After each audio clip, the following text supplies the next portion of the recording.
Vamos a continuar con este hermoso libro del profeta Nehemías y vamos a leer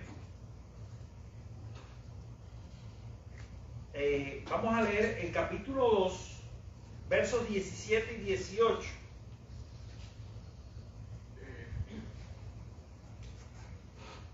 Les dije, pues, vosotros veis el mal que estamos, que Jerusalén está desierta y sus puertas consumidas por el fuego. Venid y edifiquemos el muro de Jerusalén y no estemos más en oprobio. Entonces le declaré cómo la mano de mi Dios había sido buena sobre mí, y asimismo las palabras que el rey me había dicho. Y dijeron, levantémonos y edifiquemos. Así esforzaron sus manos para bien. Amén. Fui partícipe de muchas de las reconstrucciones cuando sucedió allá en Delicias, que yo era pastor, el evento tan terrible que pasó por todo el norte oriental del ciclón o el huracán Ike. Jibara fue destruido, muchos de los techos fueron arrancados, muchas de las casas que eran endebles se derrumbaron. Cada familia tenía una historia que contar y yo estaba en ese momento en Delicias. Recuerdo que era una casa bien pequeña y básicamente estaba construida en 2 plantas y la de arriba era zinc, pero por supuesto la primera planta era de placa. Muchos hermanos de la iglesia veían esta pequeña casa, que en realidad tenía sus puntos débiles, como construcción, como un refugio. Y allí nos refugiamos todos. Allí yo permanecí todo el huracán de pie, toda la noche, toda la madrugada, porque no tenía dónde sentar. Todos los vecinos trajeron las cosas que consideraban valiosas, y en una casa tan pequeña las acomodamos, muy bien que las acomodamos, pero el espacio no daba más. Y venían con sus platos, y trajeron la lavadora, y trajeron el televisor, y allí estaban ellos también. Hasta un balance, me acuerdo que estaba sentada una señora que era mayor. Fue un tiempo muy duro, pero un tiempo también en que nos unimos ante esta situación. Y luego de la destrucción, aquella ciudad, aquel pueblo de Delicias parecía bombardeado, los árboles se veían quemados. O sea, era una imagen desoladora y de ruina. Tú podías ver incluso el Cayo Juan Claro, o Puerto Carúpano, como le llaman ahora, desde allí. Porque no había quedado. De hecho, al huracán lo tildaron del leñador, porque había acabado con todos los árboles. Entonces, comenzaba la tarea. La tarea era titánica, no teníamos luz, no teníamos alimentos, pero un sentido de comunidad muy fuerte y de solidaridad nos ayudó y nos fortaleció para transformarnos en pastores y cristianos que andábamos con la Biblia predicando, en carpinteros y albañiles. Y yo sentí tanto gozo en mi corazón de poder servir para ayudar a reparar, a restaurar muchas de las viviendas que habían sido destruidas. No importara que fueran o no a la iglesia. Y fue un testimonio muy lindo del amor de Dios. Pero siempre que enfrentamos una situación así en la vida, que encontramos algo en ruinas, destruido, hay una primera tarea que tenemos que hacer. Y no estoy hablando del punto de vista espiritual, del punto de vista físico o material. Y es recoger los escombros. Eso es lo primero que hay que hacer. Hay que recoger los escombros. Hay que limpiar todo lo que está en ruina. Es muy difícil que usted pueda elaborar un plan o un proyecto si usted no recoge los escombros y las ruinas en que se encuentra ese lugar. Y eso fue lo primero que se tuvo que hacer allí. Pero como cristiano, algo que está antes de recoger la ruina, y fue lo que hizo Nehemías, que analizábamos en la mañana, es orar. Ante la magnitud del evento, ante los grandes desafíos, ante las ruinas de la vida, lo primero que debemos hacer es orar. Cuando nosotros analizamos la vida de este hombre, hay algo importante que no dije en la clase, y que podemos ver a Nehemías, sí, era el copero del rey, pero Nehemías no era un sacerdote. Y esto es un dato importante que quiero que usted reflexione.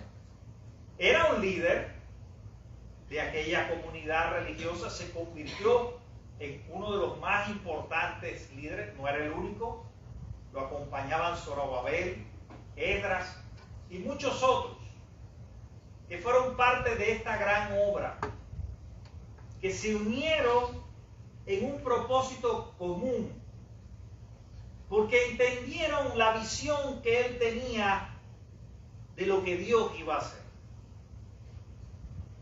Este hombre no era un sacerdote, no era un pastor, era lo que algunos han llamado como laico. Pudiéramos clasificarlo así, no es apropiado para la época, no existía esa distinción, pero era un creyente que había asumido un liderazgo y que había escuchado la voz de Dios ante una necesidad y se sentía comprometido. Había llorado y había sentido el dolor de aquella gente que sufría. Y ante la necesidad había sido tocado por Dios. Había dejado sus comodidades allí en Persia y había decidido marchar a lo desconocido, a una ciudad donde, como la propia Biblia describe, sus muros habían sido derribados y sus puertas habían sido quemadas, sin protección, sin garantías de nada. Allí este hombre, llamado por Dios, había ido a responder a esa necesidad. Miren cómo lo dice en estas palabras y este llamado a la acción, este llamado a recoger y a reconstruir todo aquello, a limpiar. ¿Sabía usted que los japoneses tienen algo muy importante en su disciplina? Una es la puntualidad, que bien nos vendría aprender un poco de los japoneses. ¿Cierto? Los japoneses llegan temprano, y si usted llega tarde, no invente nada. Ellos valoran mucho la sinceridad. Diga, llegué tarde porque me cogió tarde, y ya no hay problema. Porque si trata de crear algo, ellos se van a reunir todos alrededor suyo y te van a hacer preguntas y preguntas, y al final vas a tener que decirle, mira, llegué tarde porque llegué tarde. Entonces es mejor decírselo desde el principio, ahorrarte el tiempo. Pero una de las cuestiones esenciales de la disciplina japonesa es precisamente la puntualidad. La otra es la organización. Y la otra es la limpieza. Entonces, una de las cosas que yo aprendí, porque yo he trabajado en muchas cosas en Cuba, pero una de las cosas que he aprendido aquí es a organizar y a limpiar. Cuando estábamos poniendo las ventanas, llegábamos y empezábamos y yo era el ayudante. ¿Y a quién le tocaba recoger todo el reguero y todo el polvo con aquel vacuum que yo nunca había usado? Tenía que dejarlo sin polvo aquella habitación. Y era, mira, más allá de la disciplina que me imponía el instalador de las ventanas, más allá estaba Dios disciplinándome en la vida para que me convirtiera, pero nunca he sido una persona organizada, en una persona más organizada. la organización es importante en cualquier proyecto. La limpieza es importante en cualquier proyecto, es parte de la disciplina. Y todos esos elementos que le estoy mencionando están presentes en el liderazgo de Nehemías. Porque no fue solo Nehemías, fue todo el pueblo junto a Nehemías. Nehemías sería el motivador, el que animaba, el que presentaba la visión clara ante el pueblo, pero el pueblo tenía que responder. El pueblo tenía que responder. Y el pueblo entendió con claridad cuál era el propósito, cuál era la tarea que tenían que enfrentar. También entendió cuáles eran los desafíos, cuáles eran los obstáculos y la manera en que se iban a unir en ese trabajo para Dios, para que al final el proyecto tuviera éxito. Entonces, la primera cosa que quiero transmitirle, compartir con ustedes, mis queridos hermanos, es que cualquier cosa que vamos a hacer, ya sea en tu vida familiar, tu vida personal y en la vida de la iglesia, hay que trabajar unidos y con una visión clara. ¿Amén? Amén. No hay otra manera. Porque es más fácil quejarse de aquel o aquello. Pero el asunto es que cuando Nehemías presenta esta visión, hay una respuesta clara del pueblo. Una respuesta de fe. Y no es la respuesta de alguien que se siente obligado. Sabemos y provenimos de un régimen en que impone cosas, que ordena, sin ánimo de que haya una reflexión, ni tú participes en esa decisión. Venimos de ese contexto. Y quizás por eso, yo recuerdo un primo mío, que es pastor, que le decían en la iglesia que pastoreaba, pero tú eres un poco autoritario. Y él decía así, llevo 40 años con Fidel. Entonces traemos eso. Mi familia, por ejemplo, es catalana. Esa gente que decía, Bebo, mi tía Consuelo, que en paz descanse. Entonces, traemos eso incorporado. Y eso nos puede ayudar a veces cuando hay que tomar decisiones urgentes, pero también puede ser un problema, ¿verdad? Pero todo en mayor o menor medida. Fíjese, el cubano es algo que parece que es algo que está culturalmente establecido. Te dije que lo hicieras. No hay diálogo. Entonces el americano lo dice de otra manera. Es cultura. Es cultura. Y venimos de los españoles. Cultura latina que necesita un líder. El caudillismo. El americano no lo ve así. Ve el poder compartido. Por eso se estableció una democracia donde hay 3 brazos de poder. El legislativo, el judicial y el ejecutivo, que es el que lleva adelante el presidente. Pero no se asuste, no es una clase de política. No estoy preparado para eso. Solo es un comentario. ¿Amén? Amén. Pero lo importante es que el pueblo escuchó a este que no es el sacerdote, pero que sí es líder. Porque una cosa está en el líder de posición que asume el liderazgo porque alguien lo eligió y lo puso allí. Incluso hay gente que lo pone sin una elección, lo vemos en Cuba, lo puso alguien allí. Pero hay una diferencia entre el jefe y el líder. El líder motiva, anima, mueve masas. Entonces, este era Nehemías, con una visión comprometida, con una pasión muy grande, pero con una comunión espiritual muy profunda con su Dios. Todo lo que se iba a hacer lo ponía en las manos y en el conocimiento de Dios. Vamos a recoger los escombros, vamos a organizar todo, vamos a planificar, pero primero vamos a contar con Dios. había una transparencia porque presentó ante el pueblo esa visión. Esto es lo que quiero hacer. Y el pueblo respondió. Y respondió con fe.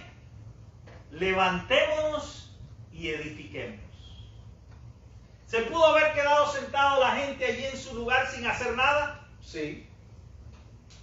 Pero la gente se convenció de que era la única manera de alcanzar el éxito, de que era la única manera de renovarse,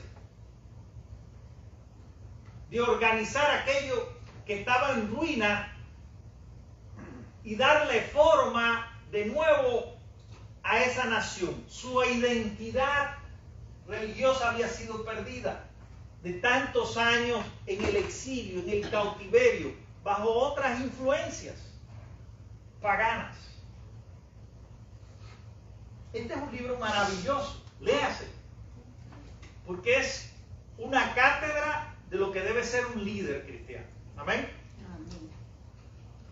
Yo lo he leído muchísimas veces, cada día me sorprende más, pero estas palabras deben estar en nuestro corazón. Vamos a enfrentar el 2025 como iglesia.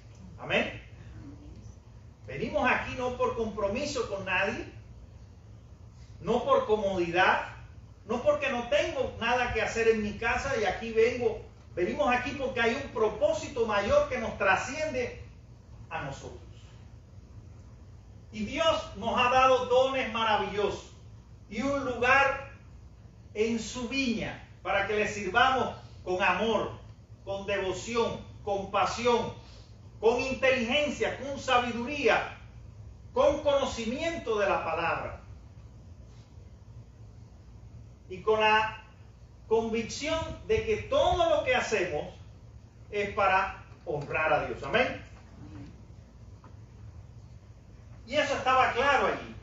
Por eso el pueblo responde y dice estas palabras: levantémonos, no nos quedemos de brazos cruzados, no nos quedemos sentados allí en la comodidad de una vida religiosa sin propósito. Levantémonos y edifiquemos, arreglemos todo lo que haya que ser arreglado y tracémonos metas. Entonces, Nehemías, cuando usted lee todos los capítulos que le siguen, en el capítulo 2, en pocos libros de la Biblia usted va a encontrar tanta planificación de cada una de las cosas que se va a hacer. Y ustedes se van a ocupar de la puerta tal, y ustedes se van a quedar aquí, y ustedes... Nehemías era genial. En las manos de Dios se convirtió en un instrumento de bendición para darle lugar a cada quien, para darle oportunidades a todos, porque era la única manera que podían enfrentar. Habían llegado a una tierra donde estaba allí Sanbalat, Tobías, que eran gobernadores de Judá.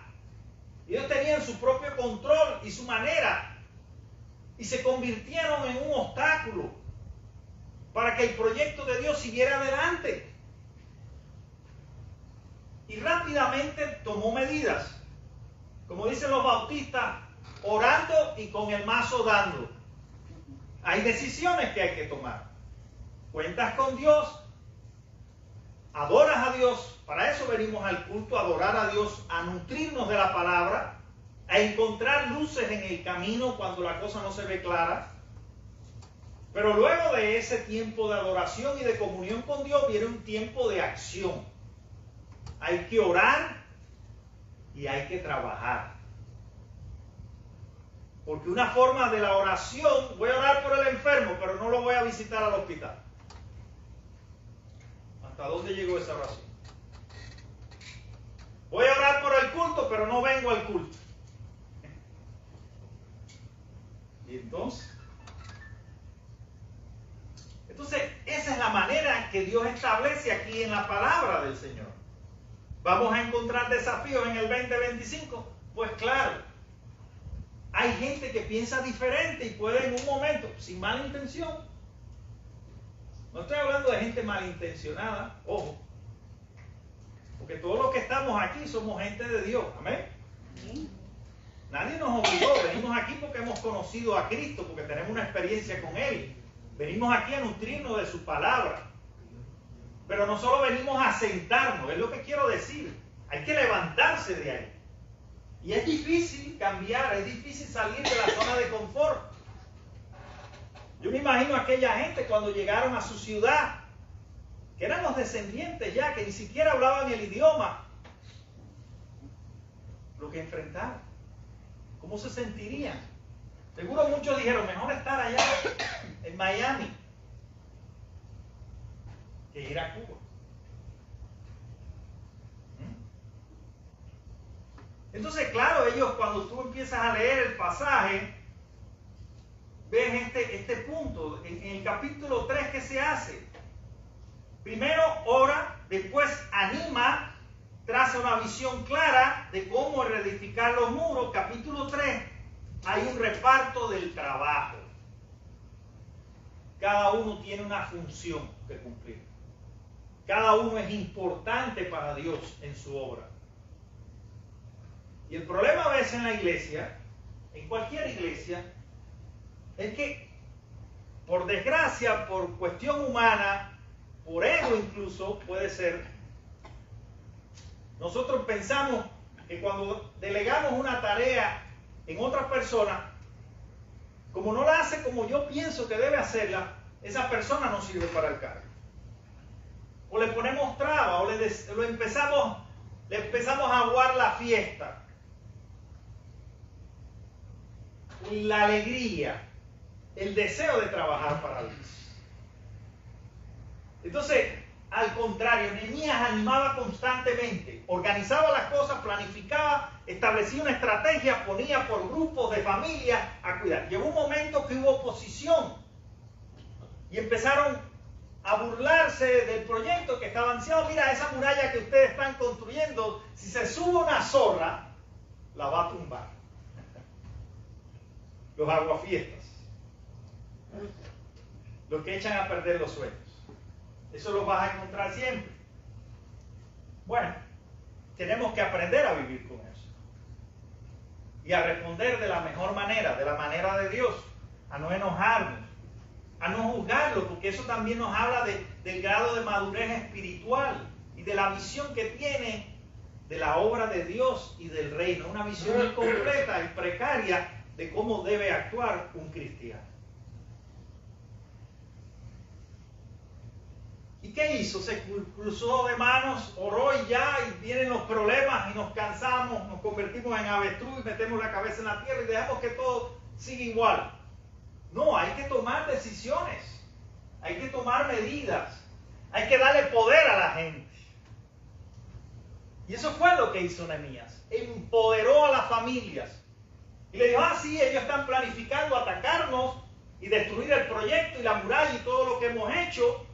Bueno, entonces voy a poner, y solo van a ir a la casa a bañarse, los voy a poner a cada uno a que cuide su propia familia.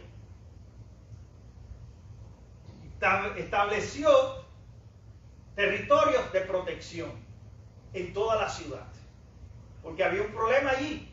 No era el único, pero había un gran problema. Era una ciudad grande y había muy poca gente. Y digo, bueno, cada uno cuide lo suyo. Cada uno en su posición, en su puesto de trabajo. Uno, la mitad, ¿qué va a hacer? La mitad va a trabajar en la construcción. Y la otra mitad del pueblo, ¿qué va a hacer? Va a coger una espada. Y va a pelear por eso que estamos haciendo. Si vienen a atacar. Sí, Nehemías fue un líder claro. Un líder práctico, pero un hombre de Dios. Que no menguó ante las dificultades, pero que tenía un profundo corazón. La idea no era imponerle ideas al pueblo. La idea y el principio fundamental del líder y de una democracia es convencer, no imponer. Eso lo dijo un presidente de España en una cumbre iberoamericana. No se me olvida. Porque le vuelvo y le repito, venimos de esa herencia de Cuba, de imposiciones, de que hay que hacer las cosas así porque sí. ¿No? Entonces el líder tiene que tener una explicación clara y transparente que motive y anime al pueblo, que el pueblo se convenza de que esto es lo mejor para el proyecto que llevamos adelante. Y la iglesia es un proyecto de Dios. No es solo que es el proyecto de la iglesia local. Ahora tenemos un buen proyecto. Una cosa sencilla pero útil. Llevar esta ayuda a Cuba. Se nos adelantaron los norteamericanos. Y ya ellos empezaron. Pero qué bueno. Ellos tomaron la iniciativa y nosotros seguimos por ese camino. Qué bueno. Ahora vamos a levantarnos en esa actividad. Es una de las cosas que podemos hacer para servir al mundo, para no estar aquí sentados mirándonos las caras unos a otros. Qué bueno. Gloria a Dios. Vamos a animarnos en esa tarea. Vamos a hacerla nuestra. No es Juanito ni Pedrito que llevan adelante el proyecto. No, es nuestra responsabilidad delante de Dios servir al pueblo de Cuba que se está muriendo de hambre literalmente. Amén. Amén. Y no es una imposición. Y nadie lo puede obligar. Eso es algo que tiene que brotar de tu corazón. Ora a Dios. Ora a Dios. Sea mucho o poco lo que podamos contribuir, va a ser grande para la obra de Dios. Amén. Entonces Dios quiere usarnos, hermano. Nos quiere usar en ese proyecto. Nos quiere usar en tantas cosas. Pero no podemos seguir así. Dejando que el tiempo pase. Sin trazarnos metas, proyectos concretos. Sin establecer una visión clara de lo que queremos alcanzar como iglesia. Toda esta reconstrucción de los muros de Jerusalén tenía un propósito mayor: renovar el culto, restaurar la identidad de un pueblo como Israel, que había pecado, que había cometido grandes errores en la historia y que Dios los había esparcido, como lo dice la palabra, por la tierra, como consecuencia de sus pecados. Todo pecado tiene consecuencias y Dios es misericordioso, Dios es el Dios de la oportunidad, pero cuando fallamos, cuando nos equivocamos, tenemos que pagar por eso. Y hay errores que matan, literalmente. Ya puede ser en el tráfico, puede ser en decisiones que toma. Hay errores que nos conducen a cosas terribles. Y claro, es más fácil condenar a Dios, buscar a Dios, depositar toda nuestra frustración en Él. Lo hacemos y Dios lo asimila. Porque Él puede asimilar todo lo que venga de nosotros, lo bueno y lo malo. Nosotros somos los que no estamos suficientemente preparados para recibir todo lo negativo y malo de la gente. Porque somos humanos. Pero el propósito mayor era precisamente devolverle la identidad al pueblo de Dios, que lo habían perdido en el exilio. Y no era fácil después de tantos años de exilio recuperar todo eso. Eso no fue un proceso de un día. Los grandes cambios toman tiempo. Y más cuando aquella ciudad y aquel pueblo no solo que estaban en ruinas físicas y materiales, sino también en ruinas espirituales. Entonces, cuando lees el capítulo 8, te das cuenta que viene otro que va a desempeñar otra tarea. Nehemías cumplió su papel en la historia, Zorobabel cumplió su papel en esa historia, pero llegó un Esdras, un sacerdote, que va a asumir otro rol y que les va a leer delante de todos congregados después de haber tenido éxito en ese primer proyecto, le va a leer la ley y el pueblo se va a consagrar y va a entregar su corazón a Dios. Miren cómo dice Nehemías 8, 1 al 3, dice, y se juntó todo el pueblo como un solo hombre en la plaza que está delante de la puerta de las aguas. Y dijeron a Esdras el escriba, que trajese el libro de la ley de Moisés, la cual Jehová había dado a Israel. Y el sacerdote Esdras trajo la ley delante de la congregación, así de hombres como de mujeres y de todos los que podían entender, el primer día del mes séptimo. Y leyó en el libro delante de la plaza que está delante de la puerta de las aguas, desde el alba hasta el mediodía, en presencia de hombres y mujeres y de todos los que podían entender, y los oídos de todo el pueblo estaban atentos al libro de la ley. Si yo me paso un minuto más aquí predicando, se van a cansar, ¿verdad? Cuando me extiendo, dice que esta gente estuvieron desde el alba hasta el mediodía, con hambre de la palabra de Dios. No podemos llevar adelante nuestros proyectos, nuestra vida familiar, sin el libro de Dios, que es la Biblia. Yo recuerdo que fuimos a una celebración en Las Tunas y había un pastor pentecostal predicando la palabra allí, y estaban todas las autoridades del partido y todos los gobernantes de aquella región. Fue una celebración de todas las iglesias evangélicas después que se realizó la visita del Papa Juan Pablo II. Y con la Biblia en la mano, aquel pastor dijo, ¿qué necesito para gobernar a mi pueblo? Y le dijo delante de todo aquello con valor y con la fuerza espiritual de Dios, necesito la Biblia. Necesitamos la palabra de Dios para encontrar la sabiduría, para encontrar respuestas, para encontrar luces en el camino, para aplicar sus principios y sus valores, de manera que todo lo que vamos a hacer va a fructificar y va a dar fruto. Claro que sí. Tenemos que tener esa visión clara, tenemos que unirnos en un trabajo coordinado, bien planificado. Tenemos que apasionarnos por las cosas que nos tracemos a hacer. No importa de quién venga. No es un problema de que es tu idea o la mía. Es que esto va a honrar a Dios. Amén. Amén. Esto que vamos a hacer va a glorificar a Dios. Glorifica a Dios, honra a Dios, nos hace crecer como comunidad en el Espíritu de Dios, nos renueva, nos pone en acción, transforma nuestra vida y nuestro corazón. Entonces, vamos a darle rienda suelta a eso. Y vamos a darle rienda suelta a la alegría.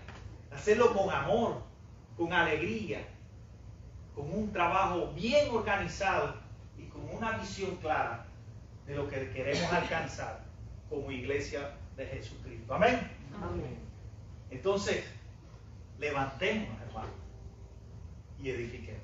Que Dios los bendiga en esta mañana. Amén. Y que podamos poner por obra su palabra.